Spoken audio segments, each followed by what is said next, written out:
சொல்லி எங்களுக்கு எங்க வீட்டுல என் கல்யாணத்துல அரைச்சி எடுத்தாங்க. தூக்கி எறிஞ்ச வாங்கி கடை நின்றுகிட்டு இப்படி சுத்துருச்சு. வாங்கி தூக்கி கடாசிட்டு உள்ள போன என்ன விளையாட்டு பண்றது? 20 வருஷத்துக்கு முன்னாடி என்ன கட்டு போயிட்டு நாங்க ஆரத்தி எடுக்க வந்தா தூக்கி எறியணுமா? கடாசனமா இல்லையா? என்ன நம்பிக்கையில தூக்கி வேண்டிய ஏதோ உனக்கு நம்பிக்கை இல்லையோ அது அமல்படுத்தி காட்ட வேண்டியதானே. நம்ம என்ன செய்யறோம்? மாமனார் வீட்டுல ஆரத்தி எடுத்தாங்கன்னா ஆரத்திக்கு ஓகே. கல்யாணம் பண்ணிட்டு பொண்ணு வீட்டுக்குள்ள போறான்னு வைங்களேன், அந்த வீட்டுல உள்ள எல்லா சடங்குக்கும் ஊமச்சாமி யாரும் உட்கார்ந்துட்டு இருக்கான் ஒரு மாப்பிள்ளை. வீட்டுக்குள்ள நுழைஞ்ச உடனே எங்க பகுதிகள் எல்லாம் உண்டு. அரிசியை வந்து நல்லா இருக்கிற அரிசி கொட்டுவாங்க. பொம்புல அள்ளி அள்ளி வைக்கணும். இவர் மேல தட்டுவாங்க, மறுபடியும் அளந்து வைக்கணுமா. மாப்பிள்ளைக்காரர் என்ன செய்வாரு?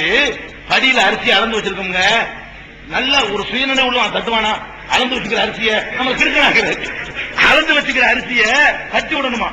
இந்த பொம்புல என்ன செய்யணுமா? பொண்டாட்டிக்காரு அள்ளியில போடணுமா. அதுக்கு என்ன அர்த்தம்? நான் இப்பதான் நாசமாக்கும், நீங்க சரி பண்ணு அர்த்தம். அப்படி சிம்பாலிக்கா சொல்றான். 3 தடவை நடக்கும். 3 தடவை அரிசியத்துக்கு தட்டுறது, இவன் அள்ளி போடுறது. அதுக்கு உள்ள நடந்தவன இவன் ஒரு ஆம்பளை உள்ள போறவன் என்னது உணவுப் பொருள் இப்படி தட்டுறிய, அல்லாஹ்வுடைய ரிஸ்க் இப்படி தட்டுறிய, ஒழுங்கா இருக்கிறத கெடுக்கிறது ஒரு சடங்கா? நான் கேட்கிறேன். அட கெடுத்து இருக்கிறத ஒழுங்குபடுத்துறது சடங்குன்னா ஒத்துக்கலாம். நல்லா இருக்கிறத பிடிச்சி கெடுக்கிறது ஒரு சடங்கா? அத ஒரு சடங்காக்கி வச்சிருக்கான். அதே மாதிரி உள்ள நுழைஞ்ச உடனே அவனே அந்த பொண்ணை உட்கார வச்சுக்கிட்டு ஊர்ல உள்ள 50 பேர் வந்து பொம்பளைகள் வெக்கங்கட்ட பொம்பளைங்க உட்கார்ந்துட்டு மாப்பிள்ளை பொண்ணை கேலி பண்றது இருக்கா இல்லையா?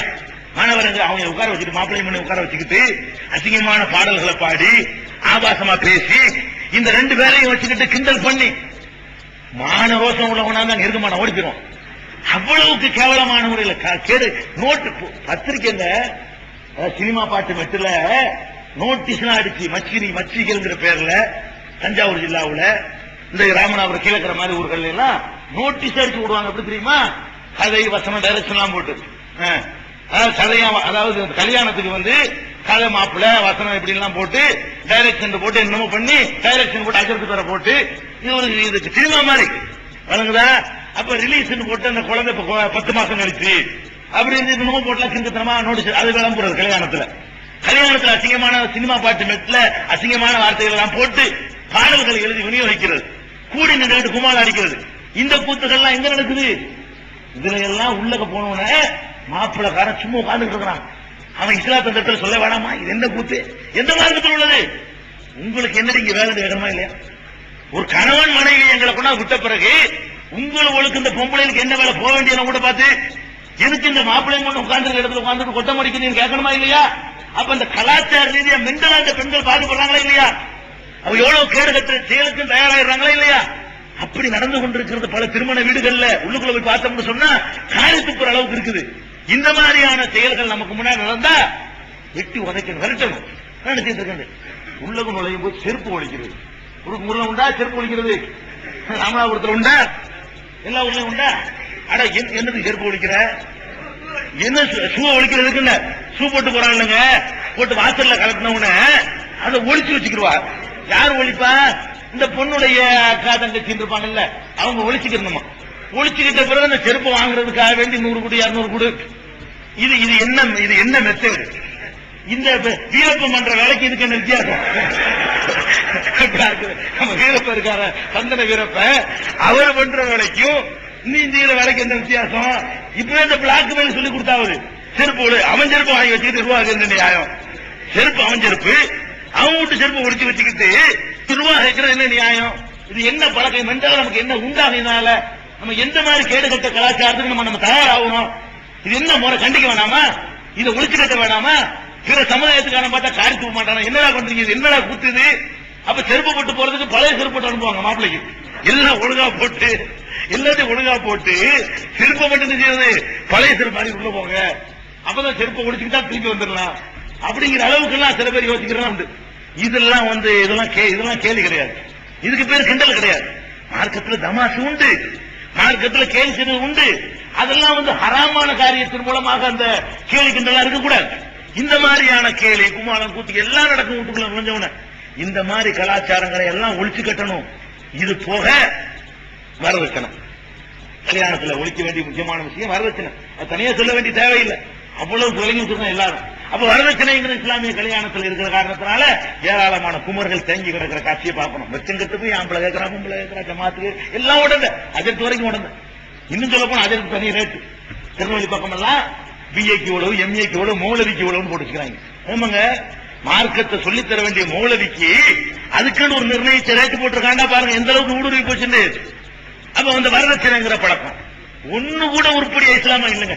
ஒரு கல்யாண சபையில் உட்கார்ந்தோம்னு சொன்னா 99% காரியங்களுக்கு இஸ்லாத்துக்கு சம்பந்தமே இல்ல. எல்லாம் இவனா உண்டாக்கிட்டது, பிற மதத்தை பார்த்து காப்பி அடிச்சது, அதையெல்லாம் தாண்டி போன விஷயங்கள். இந்த மாதிரியான கூத்துக்களை தான் நான் பார்த்துட்டு இருக்கோம். எல்லாத்தையும் ஒழிக்கணும். கல்யாணங்கிறது ரொம்ப லேசா, ரொம்ப சிம்பிளா, ரொம்ப எளிமையா, ரொம்ப அறிவுபூர்வமா கல்யாணத்தை பார்த்துட்டுங்க இஸ்லாத்துக்கு வரணும். கல்யாணத்தை பார்த்துட்டு இஸ்லாத்தை அவன் காதலிக்கணும். நாங்க தஞ்சாவூர்ல ஒரு திருமணம் அந்த காலத்துல கலந்துகிறது உண்டு, இப்ப நான் கலந்துக்கிறது இல்ல. நான் சொல்றது 1982, 83 வாக்கல அப்போ ஒரு திருமணம். அந்த திருமணத்தில் நம்ம இந்த முறையா ஒரு சகோதரர் செஞ்சாரு. எல்லா அனாச்சாரத்தையும் விட்டு, ஒரு விதத்தில் இல்லாம, ஒரு அனாச்சாரம் இல்லாம, ஒரு மாலை கூட போடாம, ஒரு கோட்டு சூட்டு கூட இல்லாம சாதாரணமான ட்ரெஸ்ல வந்து அன்னைக்கு நடத்தின அந்த கல்யாணம்.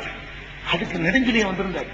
நெடுஞ்செழியன் அப்ப மந்திரி, கல்வி மந்திரி. அப்ப அந்த ஆள் வந்து இதை பார்த்துட்டு அவன் இஸ்லாத்தை லைக் பண்றான், குர்ஆனை தடை செய்யணும்னு சொன்ன நெடுஞ்செழியன் யாவும் இருக்குதா? எந்த நெடுஞ்செழியன்? இறந்து போட்டாண்டாள்.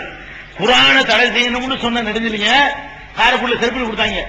அந்த நெடுஞ்செழியன் எனக்கு இந்த இஸ்லாம் தெரியாம போச்சு, இஸ்லாம் இப்படியா, இவ்வளவு சிம்பிளா, நான் பெருமையாக சுயமரியாதை திருமணத்தை நினைத்துக் கொண்டிருந்தேன், அதையெல்லாம் நீங்க தூக்கி சாப்பிட்டீங்களா? அவர் சொன்னாரு. அவர் வாயினால அதையெல்லாம் இந்த திருமணம் சாப்பிட்டுருச்சு. சுயமரியாதை திருமணங்கள் இதுல பிச்சை வாங்கணும், இதுதான் இஸ்லாமிய திருமணம் என்றால் நான் அந்த இஸ்லாத்தை காதலிக்கிறேன்.